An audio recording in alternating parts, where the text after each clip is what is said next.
నమస్తే అండి. ఎలా ఉన్నారు? బాగున్నారా? నేనైతే చాలా బాగున్నాను. మీరు కూడా బాగుండాలని మనస్ఫూర్తిగా కోరుకుంటున్నాను. నేనైతే ఆవకాయ పచ్చడి పెట్టానండి. ఆవకాయ పచ్చడి మా వారైతే ఆ మామిడికాయలు తీసుకొచ్చారు. ఆయనకు తెలిసిన ఫ్రెండ్ వాళ్ళ ఇంట్లో చెట్టు ఉన్నదంట. చేతితో అలా అందుతున్నాయని కోసుకొని వచ్చారన్నమాట.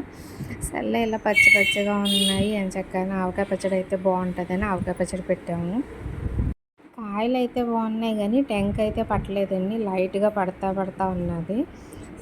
ముక్కలు కోసేసి శుభ్రంగా తుడిచేసి కాయలు ముందు శుభ్రంగా కడిగేసుకున్నాను.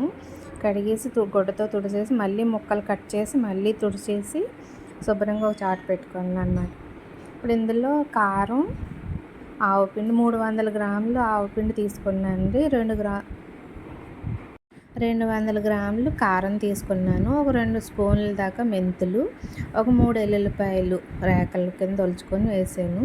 సాల్ట్ అండి, సాల్ట్ తగినంత. నేను మళ్ళీ తర్వాత మూడో రోజున వేస్తాను అనమాట. ఇప్పుడు కొద్దిగా వేసి సాల్ట్ వేసి బాగా ఇది మిక్స్ చేసుకోవాలి. మొత్తం ఈ 3 బాగా కలిపేసుకోవాలి. బాగా కలిపేసుకున్నాక కాయలు అయితే అన్నీ ఉన్నాయి కానీ అందులో ఒక 4-5 కాయల దాకా ముగ్గిపోయినాయన్నమాట. కాయలు ఎక్కువ రాలేదు. 1 లీటర్ దాకా నూనె వేసుకుంటున్నాను. వేరుశనగ నూనె అయితే బాగుంటుందండి ఆవకాయ పచ్చడిలోని. అవన్నీ మిక్స్ చేసేసుకుని నూనె వేసేసుకున్నాను కదా. ఇప్పుడు ముక్కలు కొద్దిగా అందులో వేసుకొని అలా ముంచి కలుపుకుంటా ఒక డబ్బాలోకి ఎత్తి పెట్టుకోవాలన్నమాట. అలా బాగా మసాలా అంతా ముక్కలు పట్టేలా కలపాలి.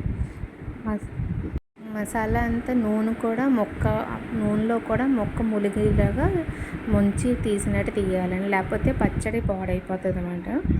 అలా బాగా మిక్స్ చేసుకున్నాక డబ్బాలోకి ఎత్తి పెట్టేసుకున్నాక మూడో రోజున తీసి మళ్ళీ బాగా ఒక పళ్ళెంలో వేసేసుకొని ఎండలో పెట్టుకోవాలి.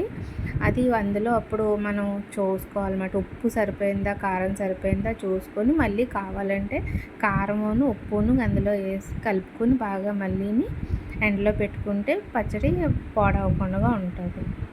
ఇలా ఎక్కువ పచ్చడి పెట్టుకున్నప్పుడైనా మాయిలుగా అవి తగలకుండా పెట్టుకోవాలి. లేకపోతే పచ్చడి అంతా పాడైపోతుంది. కొద్దిగా ఒక చిన్న డబ్బాలో తీసుకుని బాగా ముట్టుకొని చోటలో పెట్టుకుంటే పచ్చడి గాలి తగలకుండా నిలవ ఉంటుందండి.